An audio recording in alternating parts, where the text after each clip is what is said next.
The music of The Legend of Zelda Tears of the Kingdom is stunning, much like it was for Breath of the Wild. And we noticed something interesting and familiar about a particular new piece in a certain ancient place visited in Link's previous journey. So we joined with NintendoBlackCrisis, a renowned Zelda theorist, to look into this element and details surrounding it.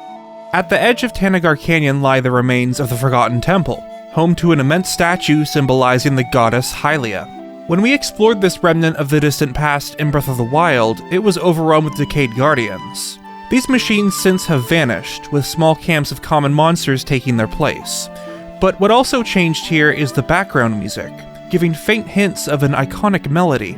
Notes that are reminiscent of Fi's theme from Skyward Sword pepper the performance, constantly becoming disconnected and lost from the alleged source material.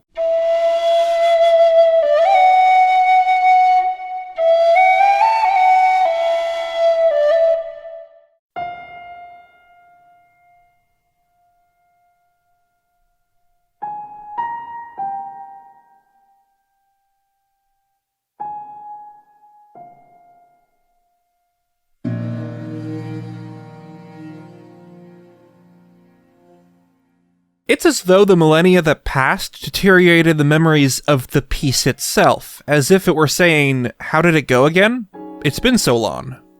This forgotten melody can be heard in other locations as well. It plays near Geoglyphs throughout Hyrule and at the three springs of power, wisdom, and courage, sanctuaries designed like the Skyview and Earth springs found in the Sky era, only more weathered. Zelda theorists long have speculated that the springs and the temple are connected to sites in Skyward Sword, especially with the presence of the goddess statues and the larger Mother Goddess statue. In fact, the latter strongly resembles the statue in Skyloft. It may even be the very same one, being that it's the oldest statue of its kind, according to the Sheikah monks. What's more is that the architecture of the temple and its relationship with the statue share commonalities with the sealed temple, formerly known as the Temple of Hylia.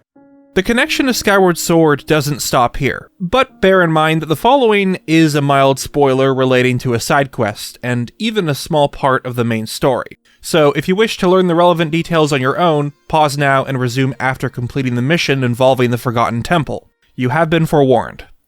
Likely during the upheaval, the Mother Goddess statue was toppled. After taking the steps to rectify this disaster, we are rewarded with an artifact from the Sky era, the White Sword of the Sky. This is the exact design of the goddess White Sword from Skyward Sword, which eventually became the Master Sword. Either this is a replica, or there are some timeline shenanigans going on here. Furthermore, additional rooms can now be seen behind the statue, built by the Zonai long ago after the temple first was established. And the presence of the geoglyphs here gives us that last missing link. We think it's safe to say that most of these elements, including the theme, seem connected to the adventure thousands of years ago in one way or another. But what do you think? Could all of this be mere inspiration from Skyward Sword, or are all of these elements fragments from the time when people knew of the goddess's chosen hero? Let us know in the comments below. Many thanks go to NintendoBlackCrisis for joining us in this analysis and theory. Be sure to check the description to see how you can support this amazing content creator. And of course, stay tuned to GameXplain for more on The Legend of Zelda Tears of the Kingdom and other things Nintendo too. Thanks for watching. Until next time, ciao.